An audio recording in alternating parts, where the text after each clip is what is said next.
Hello everybody, welcome back to 30 for 30 part 20, your Excel VBA absolute beginner course. How are you? Are you excited? We are pushing through this program, so I hope you're doing well.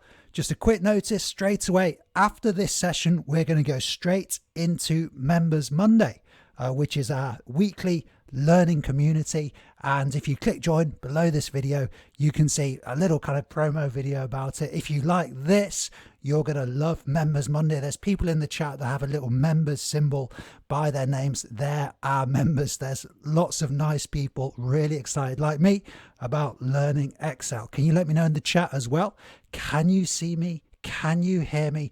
And let's do some hellos just before we get back into our VBA task. Welcome Adrian from Wales. Welcome Lee. Good to see you guys again, and some very nice pre-stream chat here. Welcome Frank. Welcome Jorgen. Can we all salute the general, please? Please be upstanding for the general. Jasfin is here. Welcome Jasfin, another one of our members, of course. Going down the chat here, Vladimir is here. Welcome Vladimir. Peter is here from Liverpool. Welcome. Klaus is here. Welcome, Klaus. Ian Lamb is here from Scotland. Fantastic stuff. VVIJ 2011. Welcome. Anup is here. Welcome. Thank you, Anup, for your kind comments about the course. Gooser is here. Welcome. Joanna is with us again. Welcome. Alistair is with us. Welcome. And is that everybody? Just going to the bottom of the chat. I think that's everybody. Willem just checking in at the bottom there. Anup, thank you for telling me it's loud and clear. Good to see everybody. Good to be with you again. So make sure you've downloaded the download file. There's a link below this video. You can go to the website, download the download file. Let's get into the VBA editor. Let's try to refresh, where we've got to with this task. And yesterday, we dealt with the job of creating sheets in Excel VBA. This was the code we did yesterday, only 3 or 4 lines of code, but because we go through it slowly and deliberately, we plan, then we test, implement, test. You might only get 3 or 4 lines of code in a session, but you can feel the power of these lines of code. Now, got a question for you here. We've got a situation in the file. Let's go to the whole desktop view here. Situation in the file where we've got multiple sheets, and then we've got a situation where we need to get rid of these sheets. In fact, every time we run this macro, we'd like to delete any sheets we don't need in the file before running the macro. Otherwise, we're going to have complications. We might have sheets with old data on and we're adding new data there. It could cause complications. So we've got a plan. We've got to think ahead. Let's deal with that now so that it doesn't cause problems later. My question for you in the chat is, what technique are we going to use to delete all sheets in the file? But there's a little complication as well, because we want to retain 2 of the sheets, of course. We want to retain this data sheet and we want to retain this task sheet. So back to our foundational concepts. I hope you've got the post-it notes up around your kitchen or around your office, wherever it is. What foundational concept is going to help us, and then be specific about which specific technique we can use to help us delete sheets. In fact, it's a combination of a couple of techniques. So let me know in the chat. Okay, let's get into the VBA editor. And let's first consider how we might do this. We could just throw the code in at the beginning of the routine here. This is a good contribution from Frank in the chat. We could throw the code in at the beginning of the routine, but I think this is a good opportunity. Let me go to the more zoomed in view. This is a good opportunity to look at modulation, what we call modulation. Now, what on earth do we mean by modulation? Well, I'm in my office here and I've got furniture in the office. You might have seen pictures of my office in the videos. I've got furniture from IKEA here. Furniture from IKEA. Now, IKEA is famous for its modular way of manufacturing, producing its furniture. So it just means that one part that IKEA produces can fit into lots of different things. And I've got some shelves here, and I know that these shelves fit into lots of different IKEA units. So they're taking that one component and then fitting it into lots of different things. That gives them economy of scale and it gives them greater efficiency. And we can achieve in a similar way. We're not going to build any furniture, but in a similar way, we can modulate in our code. So this specific task it's a discrete task, isn't it? Deleting the sheets. And it might be that we want to use that code in another routine, not in this routine. So why don't we separate it out, modulate it, separate it out, and then we can call on it. We can call it in and call the macro. The code's going to run. It's going to allow us to get the job done. Let's have a look in the task. Let's have a look in the chat rather. Yeah, Frank is right. So we're going to need a condition to exclude the data and the task sheets. That's good. And Frank is right as well with the for each loop. So we're going to need a loop. We could do this with a for next loop. We could do this with a do until loop, but we know that Excel consists of objects and collections. So let's use a for next loop and let's do some modulation. Let's separate out this routine and then we're going to call it. So let's say delete sheets at the top here. You know, you could put this routine underneath the routine. The precise positioning doesn't matter. And let's go ahead and what was it, stream 6 or something that we looped through all of the sheets in the file. So it is something that we've done before. So we're going to need a variable to work with the loop. I say Chris sheet. You could say your name and the sheet. So Jasfin sheet, the general sheet, whatever it might be. Make sure you salute the general, whatever it might be. So we need a variable to work with the loop, and then we can go up and set up our loop syntax. So this is a for each loop. So we say to Excel for each, and then the variable in which collection, in the worksheet collection. So we say, you can say this workbook dot sheets. That's the name of the collection. So Excel has this collection, could be sheets, could be open workbooks, could be shapes, could be cells in a range. In this case, we're looking at worksheets. So we're saying do something to all of the objects in this collection. What do we have to do when we open a loop? We have to close the loop at the same time so that we don't forget to do it later. And we can say next Chris sheet there. And then we can do a nice little test. Remember, when we put something in, test it straight away. So message box, let's just say Chris sheet dot name. So the name is one of the properties of the sheet, of course. So when we play this code, we're going to hit the F5 key. We're going to loop through all of the sheets in the file. And we've got about, 13 sheets or so. So we're going to loop through those. So just a quick proof of concept. Yeah, but more than that, it's actually a test that this code is working. Okay. Yeah, and we've got some Ian Box in the chat on the money as well.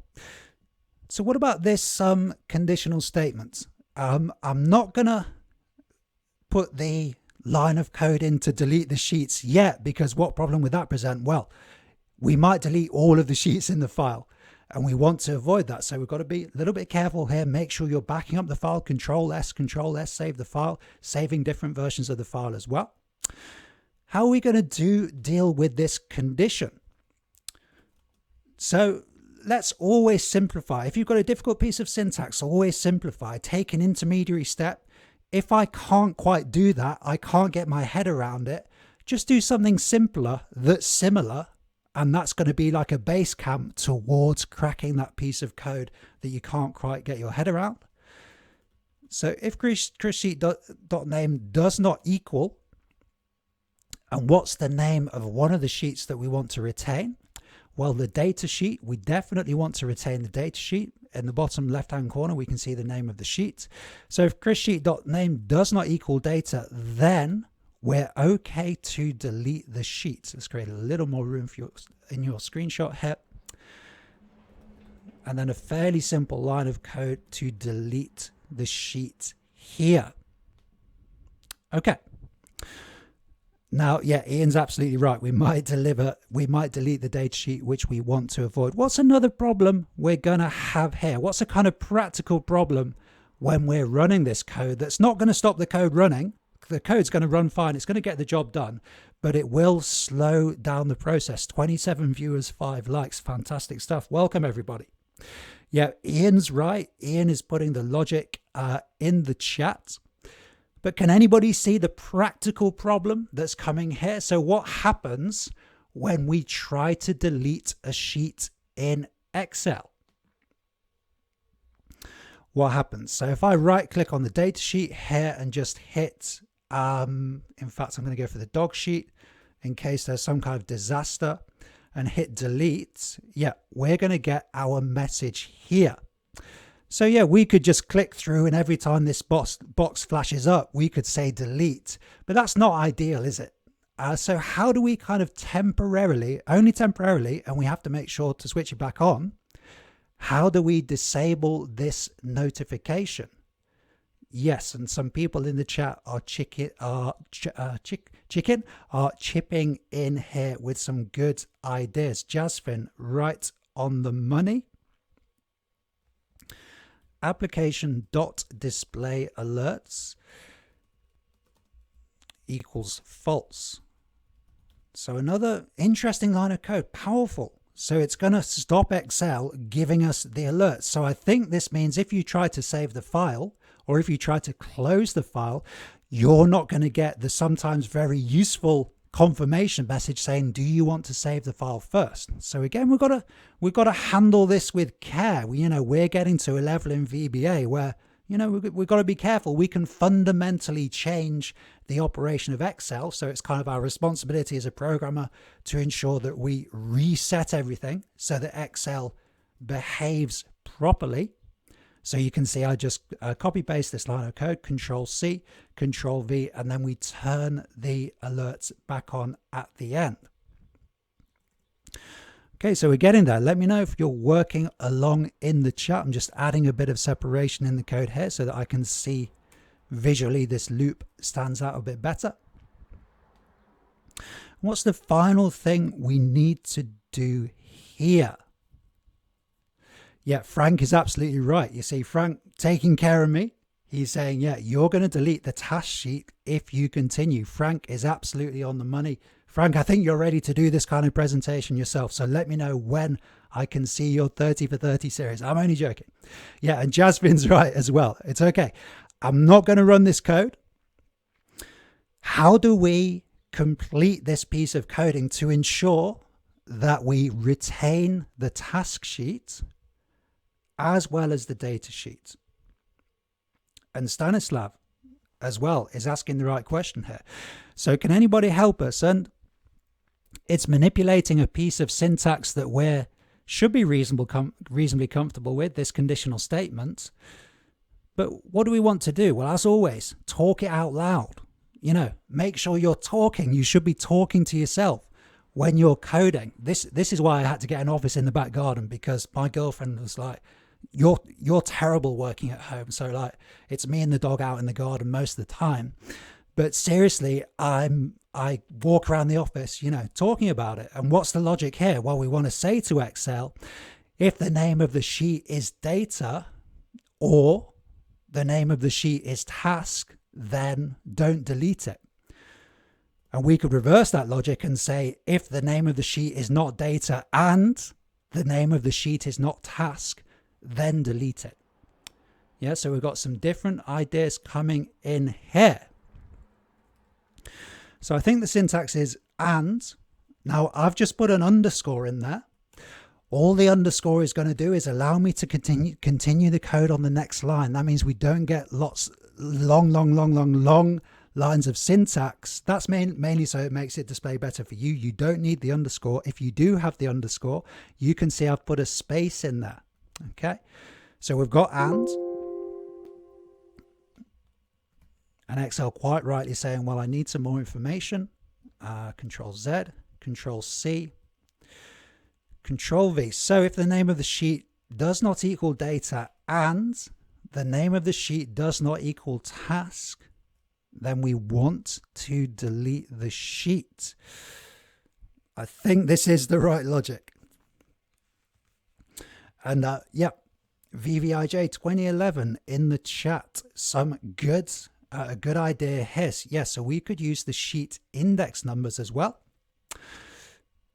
And each sheet in Excel in VBA, I think we've touched on this a few times in the series, has an index number. So we could say sheets 1, sheets 2, sheets 3 here.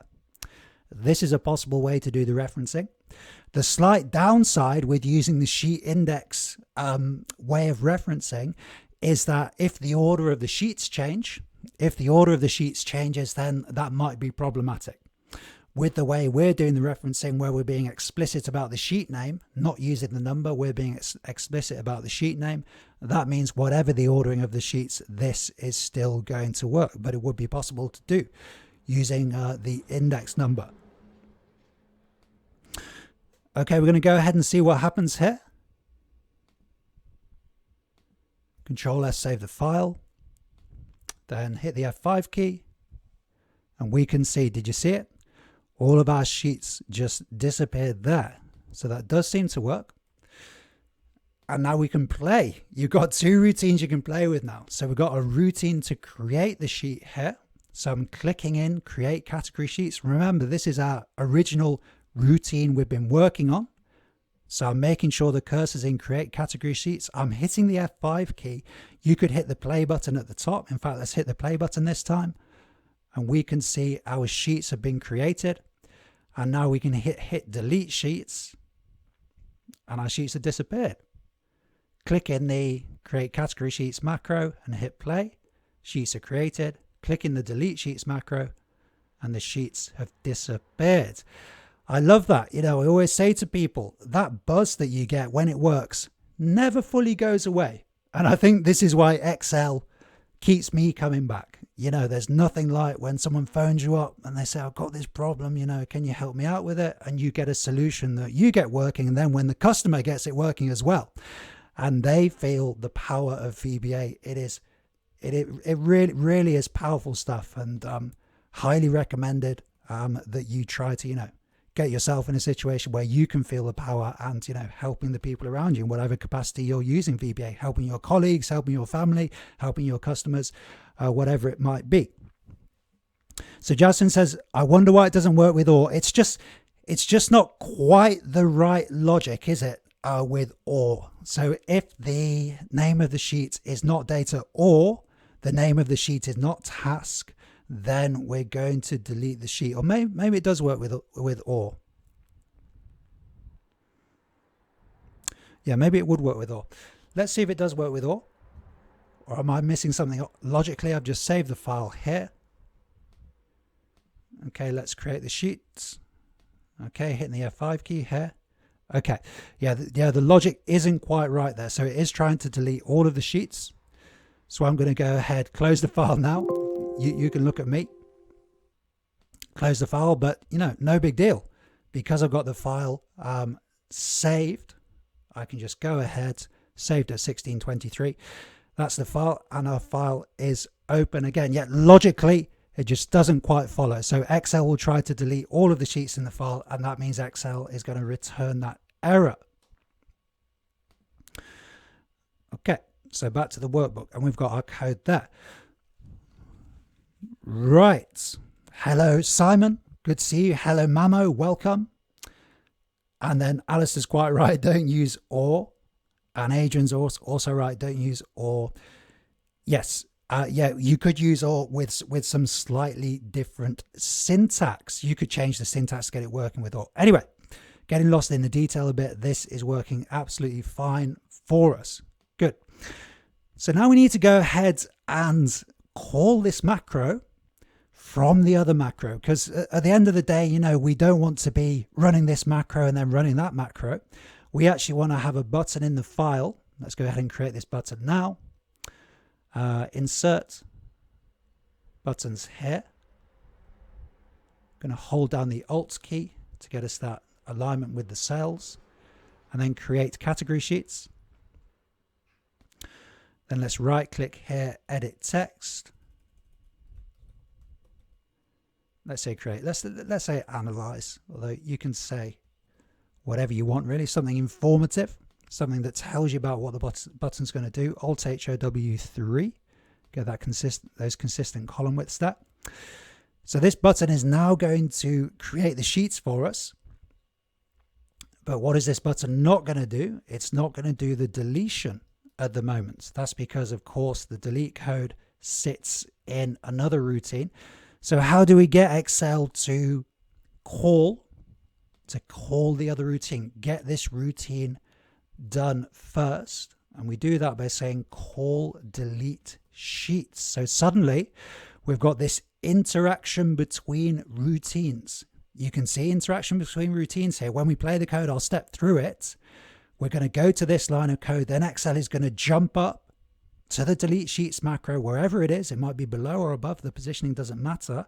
Excel is going to run the delete sheets macro. So that delete sheets code is separated, and we can use it with this macro, but we can also use it with any other macros that might want to delete the sheets in the file. So we've got this modular approach. It means we avoid repeated code. One of the things we want to do as programmers, program as efficiently as possible.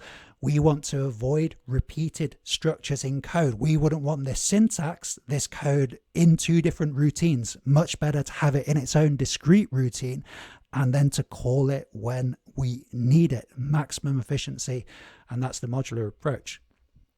So let's demonstrate this. I'm going to hit the F8 key, and then the first line is going to be highlighted. When this line executes, so when the line is highlighted, it hasn't executed yet. If we hit the F8 key, then we're going to go to the delete sheets macro, and we're going to start working through here our sheets at the bottom. Outside of your screenshot, I can see the sheets disappearing. It's exciting stuff, this. I love it. And then once we've gone through all of the sheets, we're going to come back out of that macro. Where do we go now? We're going to go into the macro, just down here, into the original macro there. Okay, cool. So that means I should be able to click the button now, and any other sheets will be deleted and the new sheets will be created. Okay, and that seems to be working well on my system. I'll do that once more from the desktop view. Okay, back to the first sheet. So you can see now I've got multiple sheets in the file.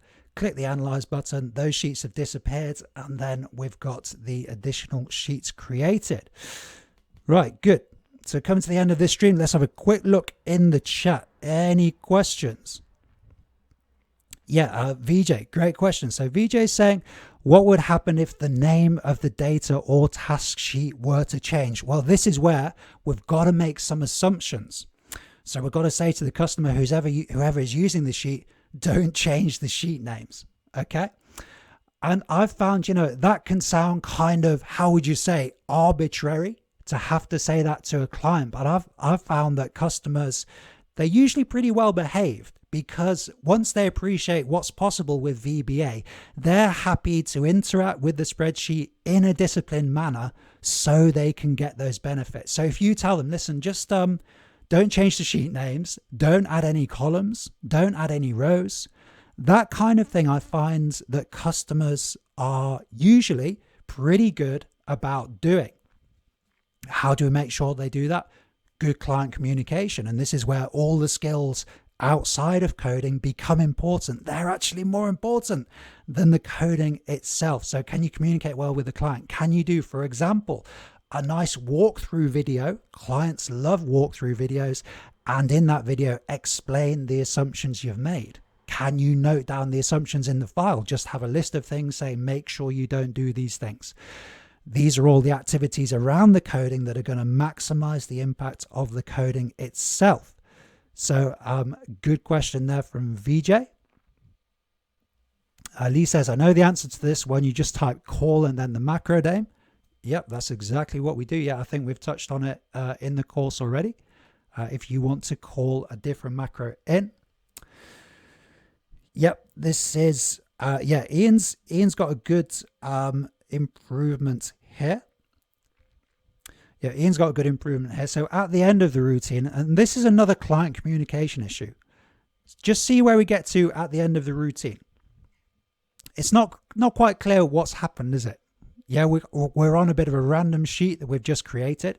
So again, to maximize the impact of our code here, we need some good communication with the client, and it would also help to end in a logical place as well. So down at the bottom here, let's go back to the zoomed in view. Down at the bottom, let's first make sure we finish on the right sheet. So let's go back to the data sheet here. So you can just say sheets data dot select for additional credit. At this point, you could implement a macro to scroll to the top of the sheet. That's something I always do on client projects. Make sure you add the macro on the right sheet, in the right place on the right sheet. And then what about a message box as well? Message box, something like analysis complete. Something like analysis complete. Obviously, the analysis isn't fully done yet, so we're getting a bit of ahead of ourselves putting this in. But why not? Why not get it done now? So if we now hit analyze, my system's been a bit laggy at the moment.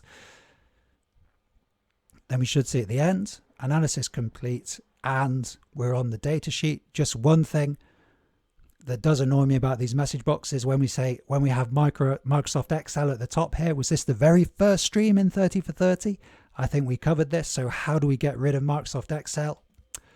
We can just say comma 0 comma. So that's the type of message box. And then this final component is the text that appears at the top of the message box. So we can hit analyze, still on the data sheet. So no confusion on the part of the user. And we've got an informative message just to tell the user the macro is done. This always happens with macros, particularly with people who are not used to buttons in spreadsheets. You know, they'll click a button and they'll be like, whoa, what happened? You know, so you've got to be explicit here and explain to the user something has happened. Maybe later in the course, we could have a more informative message here. So you can use these message boxes to give a mini report. So how many sheets did we create? How many rows of data have we moved around? Even say giving a total of one of those categories. That's the kind of thing that we can do in this message box. Give a kind of mini report at the end of the process there. Good. So any final questions today? Yeah, Justin says the good old message box. Yes, you know, an old one, but a good one, and such a powerful technique. But one of those things that, you know, how do I differentiate myself as a programmer? And so many people, in my opinion, are getting this wrong. They think the way to make myself a better programmer is to learn more code and to learn a new programming language, which might be a good idea. And, you know, to learn more loops. But the way to be a better coder is to improve the skills that wrap around the coding, including communication with the user. You know, our technical skills don't do anything if we can't communicate with a human being. Yeah, spreadsheets are for humans, of course. If we can't communicate with a human being, then our coding's not going to have a lot of impact, and a message box is a good way to improve that communication. Yeah, and application.display alerts is certainly powerful. And again, it's something we've got to be careful with. We've got to make sure we restore the alerts after we've switched them off. Otherwise, we can get strange behavior in Excel. We want to avoid that. Yeah, and Peter is right. So this is the kind of thing I'm talking about. In that message box, we could flash up a number at the end saying, yeah, this many sheets were created, for example. Yeah, so how might we do that? You could think about that. VVIJ 2011. Yeah, Adrian's right. So perhaps we could select cell A1 in the end. Yep, so that would be another sensible thing to do. Just make sure a sensible cell is selected at the end of the routine. So you can put that in your routine as well. Just selecting A1 there. Getting some very strange behavior out of Excel at the moment. VVIJ 2011. Is it possible to get warning for deleting data and task sheets, but not for the others? That's possible.